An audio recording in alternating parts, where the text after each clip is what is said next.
আসসালামু আলাইকুম ওরহমতুল্লাহি ওবারাকাতুহু। আজকের আলোচনা বিষয় হচ্ছে পহেলা বৈশাখকে কেন্দ্র করে কিছু কথা। মুঘল সময় থেকে পহেলা বৈশাখ এবং বাংলা নববর্ষ উপলক্ষে কিছু অনুষ্ঠান করা হতো। সেই সময় অনুষ্ঠান করা হতো, জমিদাররা প্রজাদেরকে মিষ্টিমুখ করানো হতো, ব্যবসায়ী ও দোকানদাররা তারা হালখাতা অনুষ্ঠান করতেন, জমির ট্যাক্স, খাজনা ইত্যাদি এইসব ক্যাটাগরির মধ্য দিয়ে পহেলা বৈশাখ উদযাপিত হতো। কিন্তু এখন বর্তমান সময়ে পহেলা বৈশাখ যে দিকে মোড় দিয়েছে, এটি গুনাহের সূত্রে গজবের মধ্যে আবদ্ধ রয়েছে। বর্তমানে পহেলা বৈশাখ মোড় দিয়েছে নারীর অবৈধ মিলামিশন, নারীর বেপর্দা, বেহাপনা, অশ্লীলতা, মাদক, পান্তাবাত, ইলিশ মাছ, টাঙ্গাল শাড়ি, সাদা শাড়ি ইত্যাদি ক্যাটাগরির মাধ্যমে ডোল, কতরা ইত্যাদি নাশকতামূলক, অপবিত্র প্রেম, প্রীতি, ভালোবাসা আদি এই পহেলা বৈশাখ উদযাপিত হচ্ছে, যেটি গুনাহের জালে আবদ্ধ গজবের দিকে ধ্বংস করছে। তো অন্যান্য ধর্মাবলম্বীরা তারা যে নীতি, তারা যে সংস্কৃতিগুলো তাদের ভগবানকে খুশি করার জন্য যেই নীতি আদর্শ তারা বাস্তবায়ন করতেন, সেই নীতি আদর্শ আজ মুসলমানের ভিতরে লালন করছে।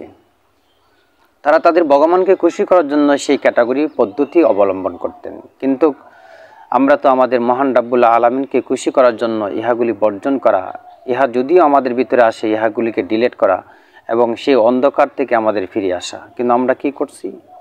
রাসূল সাল্লাল্লাহু আলাইহি সাল্লাম হাদিসের ভাষায় ইরশাদ ফরমান, মান তাশাব্বা বিকওমি ফাহুয়া মিনকুম। কোনো ব্যক্তি অন্যান্য ধর্মাবলম্বীদের নীতি আদর্শ, তাদের সংস্কৃতিগুলো অনুকরণ করবে, কিয়ামতের দিন তারা তাদের দলভুক্ত হবে।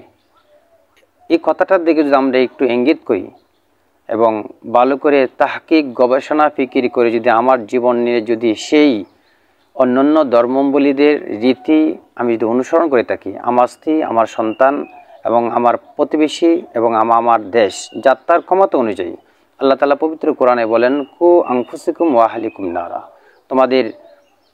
তোমরা নিজেরা জাহান্নাম থেকে বাঁচো এবং তোমাদের আহালকে জাহান্নাম থেকে বাঁচাও। আমাদের উচিত আমাদের ছেলে মেয়েদেরকে, আমাদের পরিবার পরিজনদেরকে সেই অপকর্ম থেকে, অপবিত্রতা ভালোবাসা, নোংরামি ভালোবাসা এবং নোংরামি সংস্কৃতি যেটা ইসলামে কখনো স্বীকৃতি দেয় না, সেই সমস্ত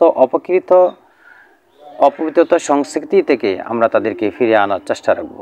রাসূল সাল্লাল্লাহু আলাইহি সাল্লাম তিনি বলছেন, কিয়ামতের দিন 3 প্রকার মানুষের জন্য জান্নাত হারাম করা হচ্ছে। প্রথম শ্রেণীর মানুষ হচ্ছে যারা নেশাখোর। নেশার অনেক স্তর রয়েছে, জুয়া, মাদক, বিড়ি, সিগারেট, ইয়াবা, গাঁজা ইত্যাদি নেশার অনেক স্তর রয়েছে, শাখা প্রশাখা রয়েছে। প্রত্যেক নেশাখোরের জন্য জান্নাত হারাম করা হয়েছে। দ্বিতীয়ত হচ্ছে মাতাপিতার অবৈধ সন্তান। পহেলা বৈশাখ নামে বা অন্যান্য যে সংস্কৃতিগুলো যে সমস্ত মুসলিমরা লালন পালন করছেন, মাতা তার পিতা সন্তানকে বারবার এই সংস্কৃতি থেকে বেরিয়ে আসার জন্য নানান কিছু নির্দেশনা, উপদেশ দিয়ে থাকেন। কিন্তু সেই নানান উপদেশ নির্দেশনাকে অ্যাভয়েড করে এবং এই জিনিসটাকে পরিহার না করে বরং এটাকে আরও জোরদারভাবে লালন পালন করার জন্য চেষ্টা ফিকে চালিয়ে যাচ্ছেন। সেই সমস্ত সন্তান হচ্ছে মাতা পিতার অবাধ্য সন্তান। যে সমস্ত মাতা পিতারা ভালো কাজের আদেশ করেন এবং মন্দ কাজ থেকে নিষেধ করেন, তাদের এই কথাটা না মানাটাই হচ্ছে মাতা পিতার অবাধ্য সন্তান। আর মাতা পিতার অবাধ্য সন্তানের জন্য জান্নাত হারাম করা হয়েছে। তো যে সমস্ত মাতা পিতারা পহেলা বৈশাখকে কেন্দ্র করে এই অপবিত্রতা, নোংরামি, ভালোবাসা থেকে ফিরে থাকার আহ্বান জানাচ্ছেন, যদি তারা মাতা পিতার এই কথাগুলি আমল করেন তাহলে তারা অবাধ্য হবেন না। আর যদি পালন করা হয় সেই সমস্ত অপবিত্রতার সংস্কৃতি, মাতা পিতার অবাধ্য হওয়ার ঝুঁকি রয়েছে। তৃতীয়ত হচ্ছে দায়ুস মহিলা বা দায়ুস নারী।